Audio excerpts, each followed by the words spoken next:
আমেরিকার বিপক্ষে ইরানের গোপন পরিকল্পনা যা জানলে আপনি অবাক হবেন। ইরান তার সর্বাধুনিক মিসাইলকে প্রস্তুত করছে। আমেরিকার বিরুদ্ধে ইরান কমপক্ষে 70টি ভ্যারিয়েন্টের মিসাইলকে পুরোপুরি প্রস্তুত করেছে। এর মধ্যে উল্লেখযোগ্য হলো খোরামশার 5, একই সাথে ফাতা 1 ও ফাতা 2। এগুলি সব হাইপারসনিক প্রযুক্তির মিসাইল। আমেরিকার বাপের ক্ষমতা নেই এই ধরনের একটি মিসাইলের বিপক্ষে এয়ার ডিফেন্স সিস্টেমকে দাঁড় করায়। কারণ পুরো পৃথিবী পরিবর্তন হয়ে গেলেও এটা কার পক্ষে সম্ভব নয় যে 22,000 কিলোমিটার গতিতে আসে একটা মিসাইলকে প্রতিহত করা। ইরান ইতিমধ্যে জানিয়েছে আমাদের খোরামশার 5 একাই আমেরিকার এয়ারক্রাফট ক্যারিয়ারগুলোকে প্রশান্ত মহাসাগরে, ইরান সাগরে, এমনকি ভূমধ্য সাগরে ডুবিয়ে দিতে যথেষ্ট। আমরা মনে করি আমরা এখনো পর্যন্ত কোনো রাষ্ট্রের বিপক্ষে খোরামশার 5 ব্যবহার করিনি। যদি আমেরিকা এবার যুদ্ধ করতে আসে তাহলে খোরামশার 5, খোরামশার 4, এমনকি শাহেদ যতগুলো ভ্যারিয়েন্টের ড্রোন রয়েছে প্রতিটা ভ্যারিয়েন্টের ড্রোন আমরা আমেরিকার বিপক্ষে ব্যবহার করব। প্রিয় ভাইরা, একটা ভয়ঙ্কর যুদ্ধের মুখোমুখি পুরো দুনিয়া। অনেকে বলতেছেন এটাই কিয়ামতের যুদ্ধ, অনেকেই বলতেছেন এটাই ইমাম মাহদী আলাইহিস সালাম আগমনের সময় যে যুদ্ধ হবে, এটাই সেই যুদ্ধ। ইতিমধ্যে আফগানের খোরাসান আর্মি অর্থাৎ তালেবান তারা জানিয়েছে তারাও ইরানের সাথে একসাথে আমেরিকার বিপক্ষে মাঠে নামবে। অনেকে এটা বলতেছে আমেরিকা শুধু ইরানকে ভয় দেখাচ্ছে। না ভাই, এবার কিন্তু ভয় নয়, এবার আমেরিকা ঘাট নেমেই মাঠে নেমেছে। কারণ একটা, কারণ ইসরায়েল চাচ্ছে ইরানে আক্রমণ হোক, অর্থাৎ তাদের চাওয়াকে পূর্ণ করার জন্য আমেরিকা মাঠে নামতেছে। কারণ আমেরিকার পেন্টাগনের ঊর্ধ্বতন ম্যাক্সিমাম কর্মকর্তা ইহুদি বংশোদ্ভূত, আর ইসরায়েলিদের টার্গেট একটাই, তারা গ্রেটার ইসরায়েল তৈরি করতে চায়। আর এটার জন্য সবচেয়ে বড় বাধা ইরান।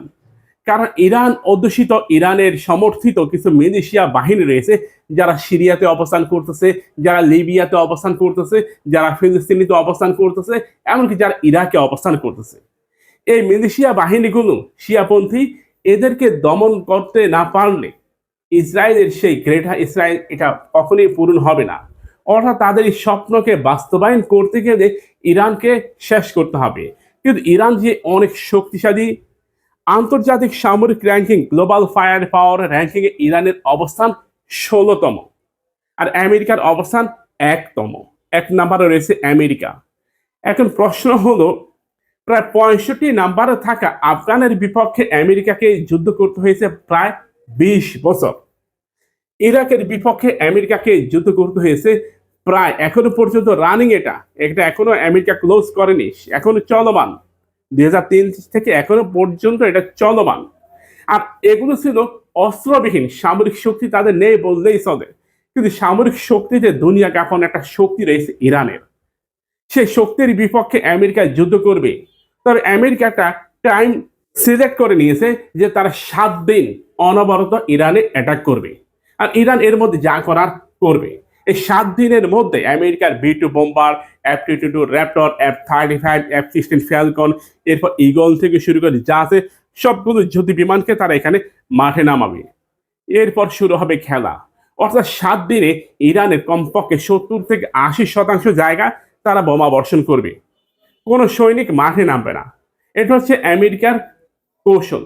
কিন্তু ইরান এখানে রাশিয়ার S-400 ইতিমধ্যে ইনস্টল করে নিয়েছে, যাতে করে ইরানের গুরুত্বপূর্ণ স্থাপনাগুলোতে কোনো প্রকার হামলা করতে না পারে।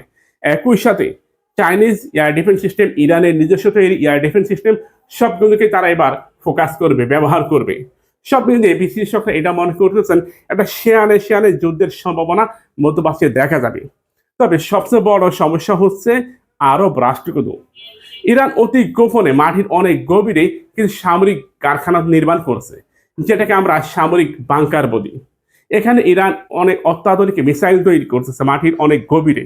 আমেরিকার ভয় কিন্তু এখানে, মাটির অনেক গভীরে ইরান যেই মিসাইলগুলো তৈরি করতেছে সেই কারখানাগুলো ধ্বংস করতে হবে।